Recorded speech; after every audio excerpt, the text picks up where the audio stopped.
Hola, hola, sean bienvenidos. Estamos analizando el manual único de tribunales. Vamos a revisar ahora el procedimiento ante el juzgado de letras del trabajo. Vamos a revisar los diferentes procedimientos que tienen. Comenzando con el procedimiento ordinario. El párrafo tercero del capítulo segundo, inserto en el título primero del libro cuarto del Código del Trabajo, se establece un procedimiento de aplicación general u ordinario aplicable ante los juzgados de letras del trabajo, el cual tiene carácter general y supletorio. Al efecto, el procedimiento ordinario es de general aplicación, ya que debe ser utilizado en todos aquellos asuntos en que el conflicto entre las partes corresponda a estos tribunales y no haya un procedimiento distinto establecido en la misma ley o en otras leyes. Así, por ejemplo, tratándose de demandas por despido injustificado o por despido indirecto, la ley no prevé un procedimiento especial, por lo que debe aplicarse el procedimiento ordinario. Asimismo, el procedimiento de aplicación general tiene un carácter supletorio, ya que cuando esta ley u otra establecen un procedimiento especial, pero en su regulación se omiten determinados trámites, las normas sobre el procedimiento ordinario se aplican también, aunque supletoriamente. El procedimiento se desarrolla en dos audiencias, la primera preparatoria y la segunda de juicio, conforme a las reglas que se explican más adelante. El gráfico, que muestra un gráfico en el documento, es en donde se desarrollan los principales trámites del procedimiento: demanda, notificación, audiencia preparatoria, audiencia de juicio, sentencia. Diagrama de principales plazos del procedimiento: notificación de la demanda 15 días antes de la audiencia preparatoria, contestación 5 días antes de la audiencia preparatoria, entre la demanda y la audiencia preparatoria no más de 35 días, entre la audiencia preparatoria y la de juicio no más de 30, entre la audiencia preparatoria y la sentencia máximo 15. La demanda del procedimiento de aplicación general u ordinario comienza por la interposición de la demanda, la cual solo puede ser presentada por escrito. Cabe señalar que, como se ha mencionado anteriormente, el proceso puede comenzar también por una medida prejudicial. Primera resolución: recibida la demanda, el tribunal puede declararse de oficio incompetente cuando así lo determine. En este caso deberá remitir los antecedentes al tribunal que señale como competente. Declarar de oficio la caducidad de la acción: puede declarar de oficio la caducidad de la acción cuando esto se desprenda claramente de los antecedentes aportados, no admitiendo tramitación la demanda respecto de esa acción. Rechazar de plano la demanda sobre materias de previsión o seguridad social, lo anterior cuando el demandante no adjunte la resolución final de la respectiva entidad o de la entidad fiscalizadora a la que se ha aludido precedentemente, y declarar admisible la demanda. En este caso debe inmediatamente y sin más trámite citar a las partes a una audiencia preparatoria, la que debe realizarse dentro del plazo de 35 días contados desde la resolución de citación. Muestran un diagrama, ¿no es cierto?, entre la demanda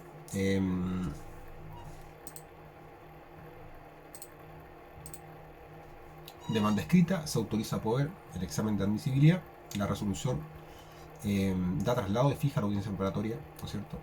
Dentro de eso, habíamos visto que podía rechazar de oficio por caducidad o incompetencia, la cual podía apelarse ante la Corte de Apelaciones, y el rechazo de la demanda por falta de resolución de la institución de seguridad social también puede ser apelada. Luego viene la contestación, audiencia preparatoria, audiencia de juicio y sentencia. En cuanto a la notificación, admitida la demanda a tramitación, el tribunal debe de inmediato y sin más trámite citar a las partes, dijimos, una audiencia preparatoria, fijando para tal efecto, dentro de los 35 días siguientes a la fecha de resolución, el día y hora de su celebración. Esta resolución se notifica a ambas partes, al demandante por el estado diario, mientras que al demandado por tratarse normalmente la primera notificación en el proceso de manera personal. Esta resolución debe notificarse con al menos 15 días de anticipación respecto a la fecha fijada para la audiencia preparatoria. En la misma resolución que cita audiencia preparatoria se debe hacer presente a las partes que ella se celebra con quienes asistan, afectándole la inasistencia a todas las resoluciones que se dicten en la audiencia, sin necesidad de ulterior notificación. Además, se debe señalar que las partes que en la audiencia deben señalar al tribunal todos los medios de prueba que pretendan hacer valer en la audiencia de juicio, como así también requerir las diligencias de prueba necesarias. En cuanto a la contestación de la demanda y demanda reconvencional, el demandado debe contestar la demanda por escrito con al menos 5 días de antelación a la fecha de celebración de la audiencia preparatoria. Adicionalmente, el demandado puede demandar a su vez al demandante, en cuyo caso se denominará reconvención, la cual solo es procedente cuando el tribunal sea competente para conocer de ella como demanda y siempre que esté íntimamente ligada a ella. La audiencia preparatoria, el resto del procedimiento se lleva a cabo esencialmente a través de audiencias sucesivas. La primera de ellas, de carácter preliminar, tiene por el objeto de los puntos de discusión y provocar la conciliación entre las partes y en su defecto preparar adecuadamente el juicio. Es por ello que se denomina preparatoria, y la audiencia siguiente denominada de juicio, cuyo objeto es la que en ella se rinde íntegramente la prueba, se formulen alegaciones por las partes y se dicte sentencia. Las partes deben comparecer con patrocinio de abogado y representadas por persona legalmente habilitada para actuar en juicio. Si ninguna de las partes asiste a la audiencia preparatoria, estas tienen el derecho de solicitar por una sola vez, conjunta o separadamente, dentro del quinto día contado desde la fecha en que debió efectuarse el nuevo día y hora para la realización de dicha audiencia. Por aplicación del principio de concentración, la ley ha establecido diversos trámites dentro de la audiencia preparatoria. Ellos se pueden dividir en 4 etapas: discusión, conciliación, preparación de la prueba y final. Por último, el tribunal debe fijar la fecha de la audiencia de juicio, la que debe llevarse a cabo en un plazo no superior a 30 días de realizada la audiencia preparatoria. Las partes se entienden citadas a esta audiencia por el solo Ministerio de la Ley. La audiencia de juicio: la audiencia se debe llevar a efecto en un solo acto y tiene por objeto recibir la prueba admitida por el tribunal y la decretada por este en el día y hora fijado. Las partes, al igual que en la audiencia preparatoria, deben comparecer representadas por persona legalmente habilitada para actuar en juicio. Por aplicación del principio de concentración, la ley ha establecido diversos trámites dentro de la audiencia de juicio. Ellos son: la audiencia de juicio se inicia con la rendición de las pruebas decretadas por el tribunal, comenzando con la ofrecida por el demandante y luego con la del demandado, salvo los juicios sobre despido, en cuyo caso corresponde la rendición de pruebas en primer lugar al demandado. El orden establecido por la ley para la recepción de las pruebas es el siguiente: documental, confesional, testimonial y otros medios de prueba. Cabe señalar que el tribunal puede modificarlos por causa justificada. Practicada la prueba, las partes pueden formular oralmente, en forma breve y precisa, las observaciones que merezcan las pruebas y sus conclusiones. La ley faculta al juez para pedir a las partes que aclaren los puntos oscuros de sus observaciones. Al finalizar la audiencia, debe levantarse un acta con la que debe constar el lugar, fecha e individualización del tribunal, las partes comparecientes, sus apoderados y abogados y toda otra circunstancia que el tribunal estime necesaria. El diagrama de la audiencia de juicio: bueno, rendición de la prueba del demandante, documental, confesional, testimonial, otros, lo mismo el demandado, se altera en juicios de despido, observaciones a la prueba, acta y fallo o citación para conocer el fallo. En cuanto a la sentencia, para resolver el asunto sometido a su conocimiento, el tribunal debe apreciar la prueba conforme a las reglas de la sala crítica, esto es, debe expresar las razones jurídicas simplemente lógicas, científicas, técnicas o de experiencia en cuya virtud les asigne valor o la desestime. El juez puede pronunciar la sentencia de término de la audiencia de juicio o en la misma audiencia de juicio o dictarla dentro del plazo de 15 días contados desde la realización de la audiencia. La sentencia debe pronunciarse sobre las acciones y excepciones deducidas que no se hayan resuelto con anterioridad y sobre los incidentes en su caso. Como se señaló anteriormente, el juez puede dictar sentencia en la audiencia preparatoria, en el cual se omiten la síntesis de hechos y las alegaciones de las partes, así como el análisis de la prueba rendida, los hechos que estime probados y el razonamiento que conduzca a esta estimación. De manera, basta con que el fallo cumpla con los requisitos 1, 2, 5, 6 y 7 presentes. En cuanto a los recursos, el recurso de reposición se interpone frente al mismo tribunal que dicta la resolución y es el quien la resuelve. En contra de la resolución dictada en audiencia, la reposición debe interponerse en forma verbal inmediatamente de pronunciar la resolución que se impugna. En contra de la resolución dictada fuera de audiencia, debe presentarse dentro del tercer día y debe notificar la resolución correspondiente, a menos que dentro de dicho término tenga lugar una audiencia, en cuyo caso debe interponerse a su inicio. En aquellas ocasiones en que se presente en audiencia, debe ser resuelta en el acto. En cuanto al recurso de apelación, procede en contra de sentencias interlocutorias que pongan término al juicio o hagan imposible su continuación, las que se pronuncien sobre medidas cautelares y las que fijen el monto de las liquidaciones o reliquidaciones de beneficio de seguridad social. El recurso de nulidad tiene por finalidad invalidar el procedimiento total o parcialmente junto con la sentencia definitiva o solo esta última según corresponda. Procede solo contra sentencias definitivas cuando en la tramitación del procedimiento o en la dictación de la sentencia definitiva se haya infringido sustancialmente los derechos o garantías constitucionales o aquella se haya dictado con infracción de ley que hubiera influido sustancialmente en los dispositivos del fallo. El recurso de nulidad debe interponerse por escrito ante el tribunal que dictó la resolución, que se impugna dentro del plazo de 10 días contados desde la notificación respectiva a la parte que la entabla, para que sea conocido por la respectiva Corte de Apelaciones.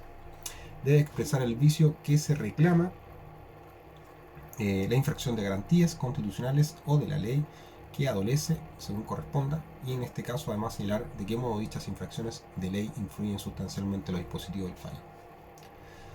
Recurso de unificación de jurisprudencia. En este recurso procede cuando respecto de una materia de derecho objeto del juicio existen distintas interpretaciones sostenidas en uno o más fallos firmes emanados de tribunales superiores de justicia. La interposición del recurso no suspende la ejecución de la resolución recurrida, salvo cuando su cumplimiento haga imposible llevar a efecto la que se dicte si se acoge el recurso.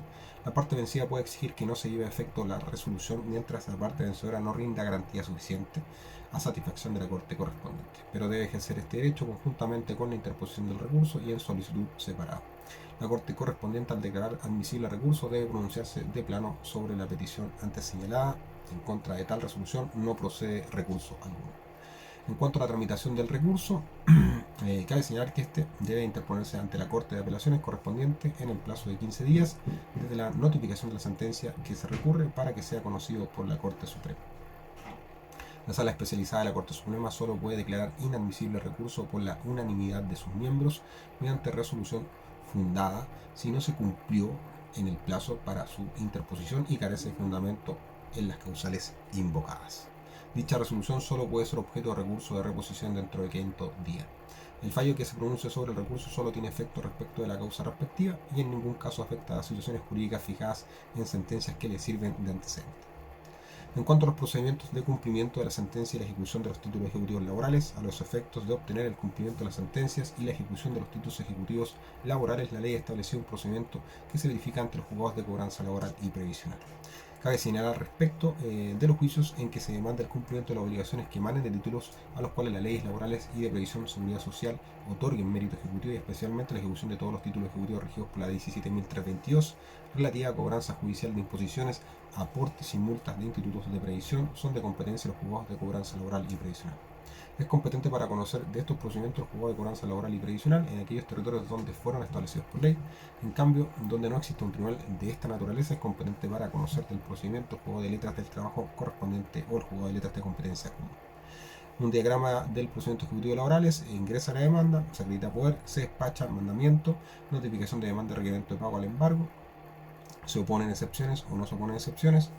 Si se oponen excepciones, hay un examen de admisibilidad. De dicho examen de admisibilidad puede ser apelable, se da traslado,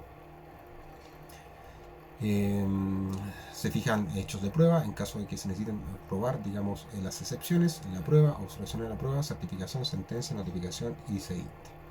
En caso de que no suponga excepciones, se liquida, se designa martillero, retiro de especies, remate, consignación, solicitud de gírese cheque, gírese. En caso de apelación a la liquidación, también es susceptible. Procedimientos de tutela laboral. Los derechos asegurados constitucionalmente no desaparecen en el entorno laboral, se conservan aun cuando ello suponga que en ciertos casos establecer un equilibrio adecuado para la consecución de los fines propios de la relación de trabajo. Para garantizar tales disposiciones para que no constituya una mera declaración de principios, el legislador ha establecido un procedimiento específico en los asuntos que se susciten en una relación laboral que afecten derechos fundamentales de los trabajadores con ocasión del ejercicio por parte del empleador de las facultades que les concede la ley. De esta manera se establecen el procedimiento de tutela laboral, que es un procedimiento especial que se aplica para las cuestiones que afecten los derechos fundamentales de los trabajadores en sus relaciones con el empleador. Al efecto del procedimiento de tutela laboral, según cuanto detallaremos seguidamente, es empleado para conocer de infracción de derechos fundamentales, actos discriminatorios, políticas antisindicales o desleales que se realizan tanto durante la vigencia del contrato de la relación laboral como con ocasión del despido.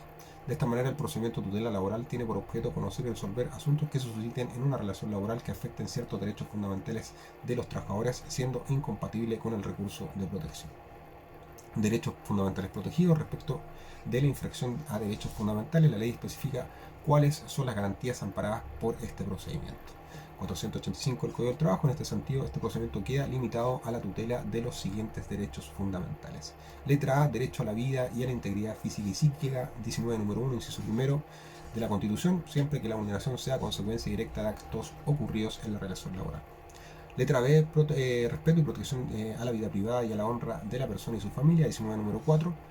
Letra C: inviolabilidad de toda forma de comunicación privada, 19 número 5. Letra D: de la libertad de conciencia, la manifestación de todas las creencias y el ejercicio libre de todos los cultos que no se opongan a la moral, a las buenas costumbres y al orden público, 19 número 6, inciso primero. Letra E, libertad de emitir opinión y la de informar sin censura previa en cualquier forma y por cualquier medio. 19, número 12, inciso primero. Letra F, libertad de trabajo y su protección, derecho a su libre elección, imposibilidad de prohibir alguna clase de trabajos, actos que constituyan prácticas desleales de negociación colectiva. 19, número 16, inciso primero y inciso cuarto de la Constitución. Los actos de discriminación corresponden a aquellas distinciones, exclusiones o preferencias basadas en motivo de raza, color, sexo, edad, estado civil, sindicación, religión, opinión política, nacionalidad, ascendencia nacional u origen social que tengan por objeto anular o alterar la igualdad de oportunidades o de trato en el empleo y la ocupación. Es importante destacar que esta garantía supone la imposibilidad de cualquier tipo de discriminación en el empleo, esto es de exigir requisitos que vayan más allá de las capacidades e idoneidad del trabajador con respecto al trabajo que se ofrece. La denuncia que inicie un procedimiento de tutela laboral debe interponerse dentro del plazo de 60 días contados desde que se produzca la vulneración de derechos fundamentales alegados. En el caso de que la vulneración se haya verificado con ocasión del despido, el plazo se computa a partir de la separación efectiva del trabajador de sus labores. Luego tenemos el procedimiento monitorio, que es un procedimiento especial de carácter abreviado, el cual se rige por las siguientes disposiciones del procedimiento. Este procedimiento se aplica para los conflictos cuya cuantía no sea conflictos cuya cuantía sea inferior a 10 ingresos mínimos mensuales, sin considerar los incrementos que establece la ley por la denominada ineficacia del despido, nulidad del despido o ley gustos, y en el caso de contiendas por aplicación de fuero maternal. Entonces decíamos que el procedimiento monitorio se aplica para los conflictos cuya cuantía sea inferior a 10 ingresos mínimos mensuales y en el caso de contiendas por aplicación de fuero maternal. Tramitación administrativa. Para que el procedimiento se inicie es necesario que previo a la acción judicial se presente un reclamo ante la Inspección del Trabajo correspondiente, la que debe fijar día y hora para la realización del comparendo. Sin este reclamo no es posible iniciar el trámite judicial. Si por lo antes señalado se exceptúa de esta exigencia las acciones reguladas por el artículo 101 del Código, las que se refieren al fuero maternal. Presentado el reclamo, la Inspección del Trabajo debe citar a las partes a un comparendo de conciliación mediante carta certificada o mediante un funcionario de dicho organismo quien actúa como ministro de fe. Si no se produce conciliación entre las partes o esta es parcial, como asimismo en el caso que el reclamado no concurra al comparendo, el trabajador puede interponer demanda ante el juez del trabajo competente, a la cual debe acompañar el acta levantada en el comparendo celebrado ante la Inspección del Trabajo y los documentos presentados en este. Cuanto a la tramitación judicial, se debe interponer por escrito, contraer las menciones que hemos hecho referencia respecto a la demanda, el procedimiento de aplicación general. Como se señaló anteriormente, a la demanda debe acompañarse en ella el acta levantada del comparendo celebrado ante la Inspección del Trabajo y los documentos presentados en este. Esta exigencia no rige en el caso de la acción emanada del 201 del Código del Trabajo del Foro Maternal. Diagrama del procedimiento monitorio, reclamación administrativa, comparendo conciliación, si el reclamante no se presenta, se archiva. Si no se presenta el reclamado, la conciliación es parcial o no se produce, termina esa instancia y se interpone la demanda monitoria. El juez acoge la demanda, la reclamación, el juez cita una audiencia de conciliación y prueba y se realiza la audiencia. Si el juez rechaza la demanda, puede haber una reclamación, ¿no es cierto? Si no se reclama, el juez cita audiencia. El juez no cita audiencia. Si se reclama, el juez cita una audiencia de conciliación y prueba.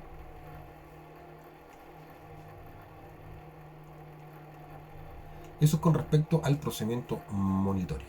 En el siguiente video vamos a revisar el capítulo del proceso penal